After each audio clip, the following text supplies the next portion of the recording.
Johannesburg residents continue to battle water supply challenges since last week. Affected areas include Linden and Blairgowrie in the Randburg area, and the bulk water supply company says they are working around the clock to resolve the matter. Johannesburg Water says that technicians are on site with the assistance of the Rand Water team. So for more, let's bring in Professor Mike Muller from Wits School of Governance to weigh in on the water supply challenges in Johannesburg. Prof. Mike, good afternoon. Thank you for your time with us on the SABC at this hour. Good afternoon to you.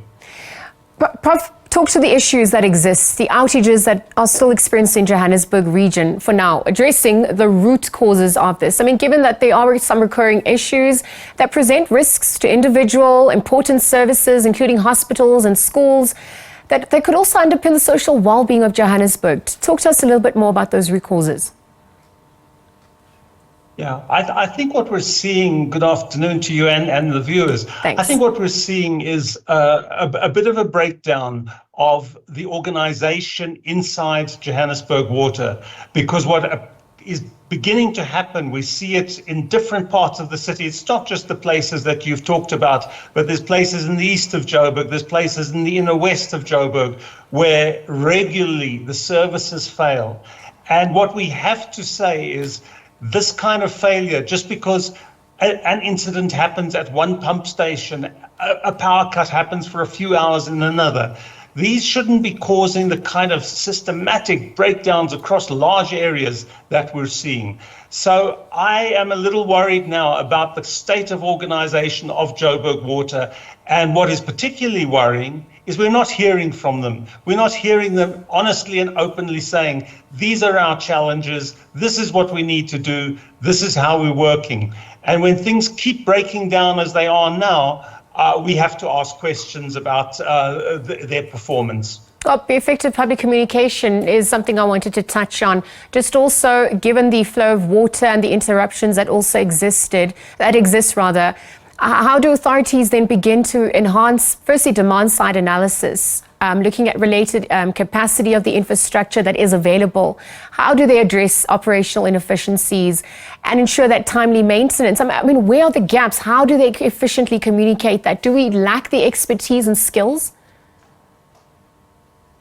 Look, I worked doing some research in Joburg Water 10 or 15 years ago, and they had a very good management system that organized the maintenance, scheduled the maintenance, organized repair teams to make sure that leaks got fixed quickly. They were aiming those days for 8 hours.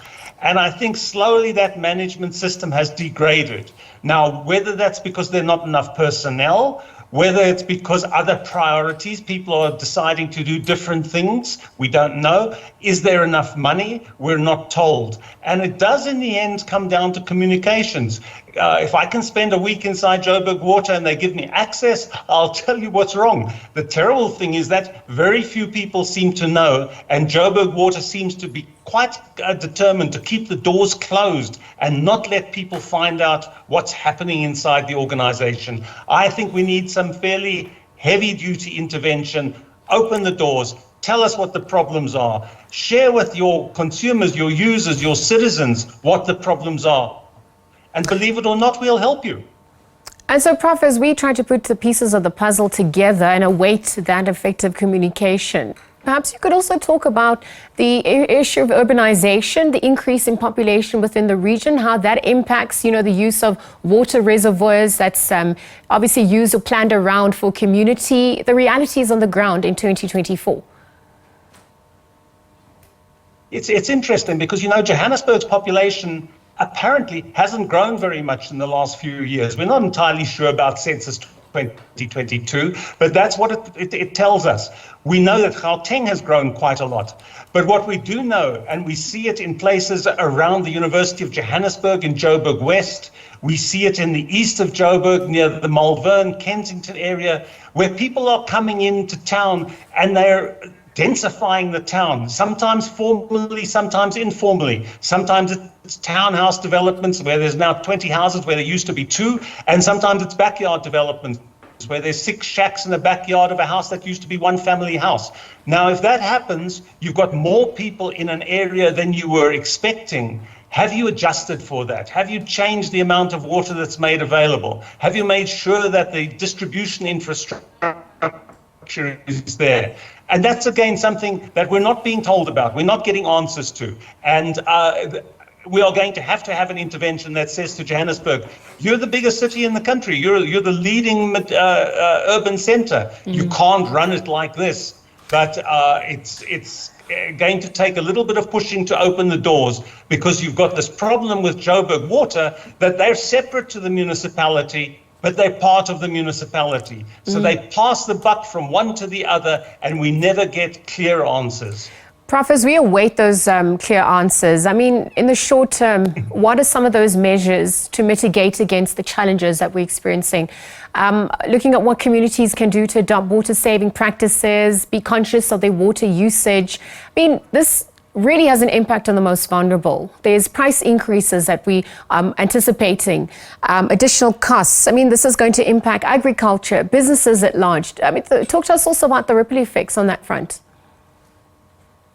Yeah, look, Johannesburg, fortunately, doesn't have to worry about agriculture, and the farmers actually are very good water managers. I do think that we need to think very carefully about how this situation impacts on different areas. People get very cross when you say to them, we'd better save water, because they always say, look, if Joburg Water wastes so much water through leaks, why should I bother? Well, the answer is you must bother because Joburg Water is losing so much water through leaks. And we need to work together. But the difficulty is that if we're not helping the Joburg Water, for instance, by reporting leaks, for instance, by telling them, hey, we reported this 2 days ago and it's still streaming down the road. By not knowing, and I still don't know, for instance, I can't find out which particular reservoir supplies my street in Johannesburg. Those kind of informations will help people to understand and feel we're part of that. But I am worried that people seem to think that, if there's a 1 week interruption, we can just put water tankers on the streets. You can't supply a city like Johannesburg with water tankers. We've got to keep the system working. And at the moment, it does seem that Joburg Water doesn't seem to know how to do that. The other side, let's be optimistic. It is a very hot month. We have always hot Octobers where there's water shortages. Now we're having a hot March. And it'll probably get better again, less pressure on the water users as the weather gets cooler. But that's a month or two to go, and it's getting tough already. So we need to see some action, and we need to see some response from Johannesburg Water.